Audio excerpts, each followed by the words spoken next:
Pandemic locked me in the house with my cheating wife. Full story. I've pondered a lot the idea of me posting this story, and based on the title I'm sure you realize that this story is now closing in on 3 years old. However, I've felt at this point that it is good to get this off my chest. At the time, 30M at the time, was happily married to my 30F wife. We had been married around 6 years. I will refer to her from here on as Sarah, not her real name. We traveled, ate together and spent time together basically every night for the first 6 years of the marriage. During 2019, I started to see some warning signs that, in retrospect, should have told me something was up. In early 2019, I had to be out of town for a work conference, the first time that I had ever been gone overnight from home without her.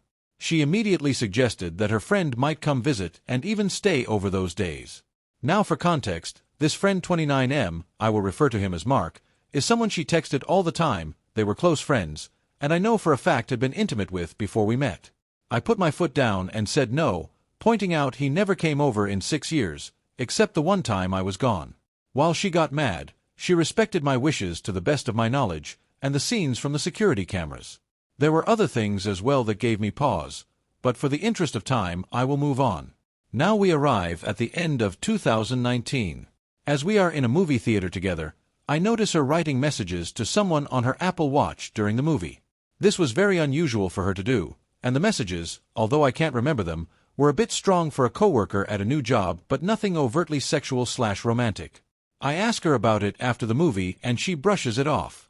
Her behavior changes, sitting away from me on the couch, changing in a different room, and so on. I start to wonder, am I being cheated on or what is being hidden from me? I feel tremendous guilt for even thinking about checking her phone for confirmation, feeling that if I do, and I am wrong, there's no point in continuing to be married. After thinking about it for days, I decide to check in January 2020. Now, her phone is always close by, and I don't know the passcode. Luckily, her watch is accessible, and she made the code our anniversary, irony abound. What I discover next is horrifying.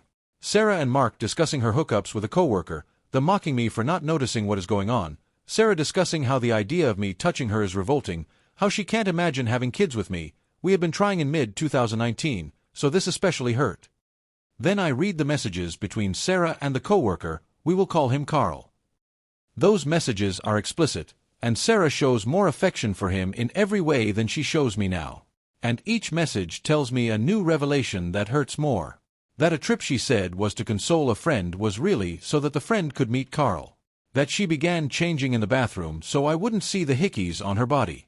That her therapist knows all of this, and says I should be made aware, but that she should be happy with whoever. I stay up till 3 or 4 a.m., reading these messages and taking pictures of everything. I don't sleep that night, my jaw clenched so hard all night it caused issues for months. She leaves for work, I'm off that day, and my first phone call is to a lawyer. What are my options? When I confront her, what can I say/not say legally? I wait for her to come home, reading over the messages to confirm it wasn't the worst dream I ever had. When I confront her, I tell her what I know, without revealing I had been in her texts. I tell her I spotted the hickey, a lie, but she mentioned it in the messages, that I know she's texting someone. Sarah lies, tries to argue it is someone else that gave her the hickey, but finally I read a message from her watch. I guess what I expected was for her to break down and admit everything. Instead, Sarah explodes in rage that I violated her privacy. The insanity and gaslighting of trying to convince me that I was the bad guy here blew me away. She stormed out of the house and disappeared for 3 days. No communication as to where she was, even though I asked her to tell me where she was staying so I knew she'd be safe. To this day, I only know a small part about where she went or what she did. When she comes back, she tells me she wants to try to fix things and spend some time together. It doesn't go well. I catch her sneaking off to meet with him once again, as she foolishly leaves the watch behind and I can read the messages in real time. I finally tell her in February 2020 that I contacted a lawyer. She insists she won't sign anything until we attend couples counseling. I humor it, but it goes off the rails immediately when, after I explain we're here because she had an affair, that she argues my word choice, affair was too strong a word. She also lies about the fact that she cheated on me before Carl with a married man, something I discovered at a later date going through her watch once again. She admits her plan was to find an apartment, then hand me papers without me ever knowing what is going on. She even tries to blame the whole affair on me, using, in the therapist's view, minor disagreements as proof of my cold and uncaring demeanor. One example, I didn't immediately scream at my parents for a Christmas gift she didn't like, or at her parents when they playfully made fun of her. At this point, the decision is made, I need to divorce her, as she will never tell the truth. We agree Sarah will move out of our house, and I even help her find an apartment. Anything to get her out of the house faster. One day in March 2020, I watched the news of COVID come in and all construction work stops. Her apartment was almost ready but was being renovated. Now there's nowhere for her to go.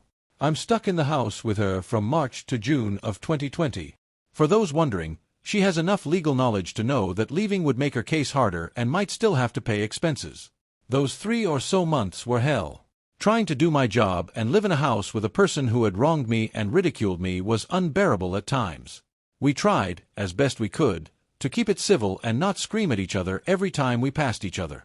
Imagine spending 90+ days cooking meals, passing by, and seeing no one else in the world but the person who ended your marriage and broke your heart. Every day featured me essentially locking myself in a room for 8 hours, then doing yard work or working out to avoid speaking with her. She moved out for the most part in late June once the world started to open up a bit, and had all of her items out by July.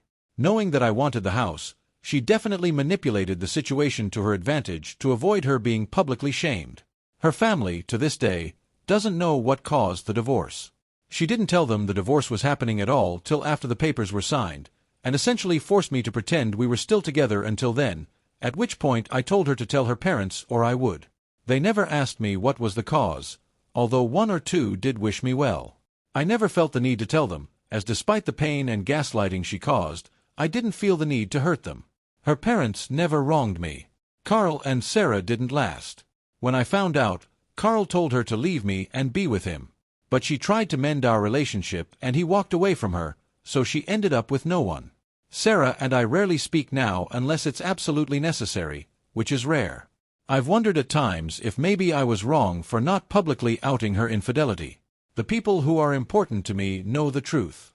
I also never confronted, or spoke to for that matter, Carl or Mark, or her friend, who knew about all of this but never warned me.